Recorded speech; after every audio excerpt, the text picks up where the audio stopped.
Hello friends, welcome back to my channel Sona's cooking journey. இன்றைக்கி நம்ம சேனலில் என்ன ரெசிபி பார்க்க போகிறோன்னா ஒரு புலாவ் ரெசிபி தான். அதாவது மேத்தி புலாவ் எப்படி பண்ணுறதுன்னு பார்க்கலாம். வெந்தயக்கீரையை வச்சு ஒரு புலாவ் பண்ண போகிறோம். இந்த ரெசிபி பார்க்குறதுக்கு முன்னாடி என் சேனலுக்கு சப்ஸ்கிரைப் பண்ணாதவங்க சப்ஸ்கிரைப் பண்ணிக்கோங்க. கூட இருக்க பெல் பட்டனையும் ப்ரெஸ் பண்ணிக்கோங்க. வாங்க அந்த ரெசிபி இப்போ எப்படி பண்ணுறதுன்னு பார்க்கலாம். அதுக்கு தேவையான பொருட்கள்: வெந்தயக்கீரை 1 கட்டு, பாஸ்மதி அரிசி 1½ கப், பொடியா நறுக்கின தக்காளி 1,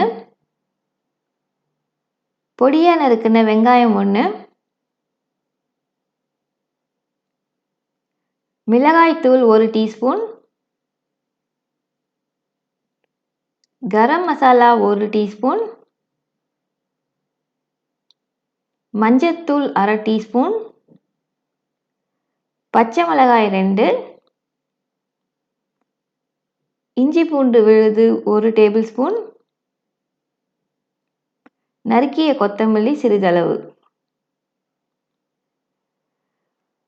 பட்டை, கிராம்பு, ஏலக்காய்,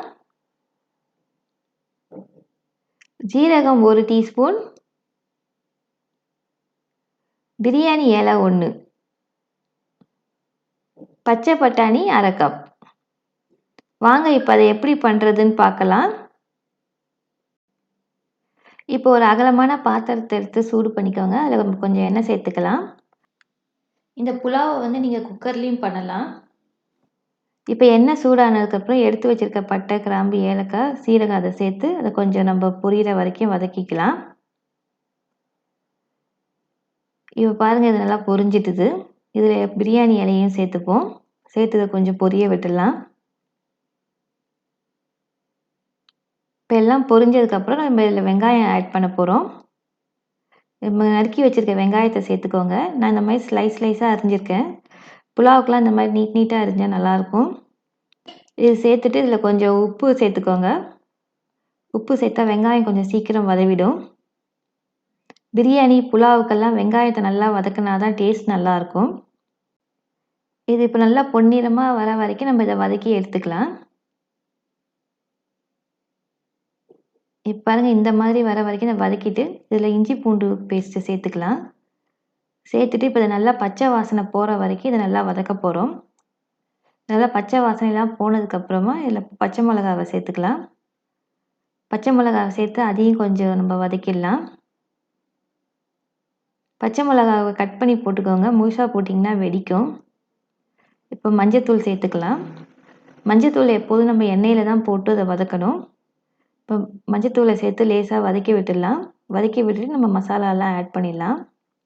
இதில் மிளகாய்த்தூள் சேர்த்துக்கலாம். அப்புறம் கரம் மசாலா கொஞ்சம் சேர்த்துக்கோங்க.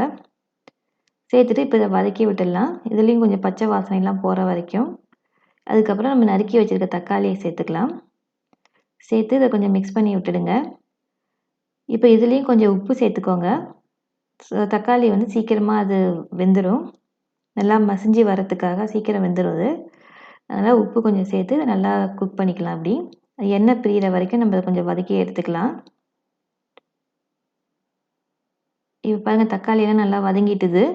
இப்போ பட்டாணி சேர்த்துக்கலாம். நான் ஃப்ரோசன் பட்டாணி தான் சேர்த்துருக்கேன். உங்கள்கிட்ட பச்சை பட்டாணி, ஃப்ரெஷ் பட்டாணி இருந்தால் அதையும் நீங்கள் சேர்த்துக்கலாம். அப்புறமா நம்ம நறுக்கி வச்சுருக்க வெந்தயக்கீரையும் இதில் சேர்த்துக்கலாம். நான் 1 கட்டு வெந்தயக்கீரையை எடுத்து சுத்தம் பண்ணி வாஷ் பண்ணி வச்சுருக்கேன்.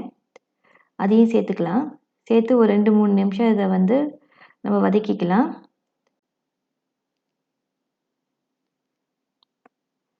இப்போ பாருங்கள், கீரை நல்லா வதங்கி வந்துட்டுது.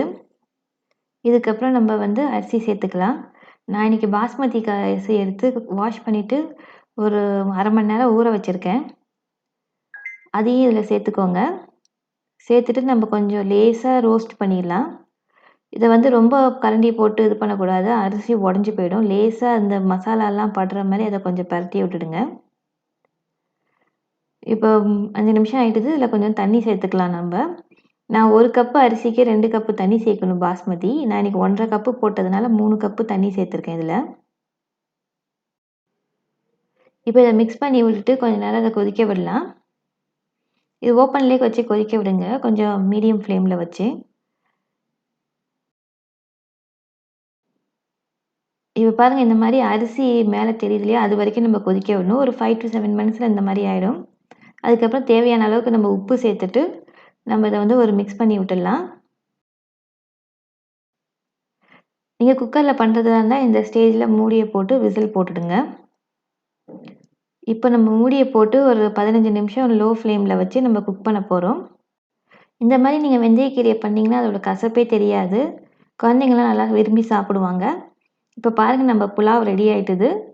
இப்போ இதில் வந்து மேலே கொஞ்சம் கொத்தமல்லி சேர்த்து கொஞ்சம் மிக்ஸ் பண்ணி விட்டுட்டு நம்ம சர்வ் பண்ண வேண்டியதான். கொஞ்சம் மெதுவாக பண்ணுங்கள், அரிசி உடையாமல் கிண்டி விடுங்க.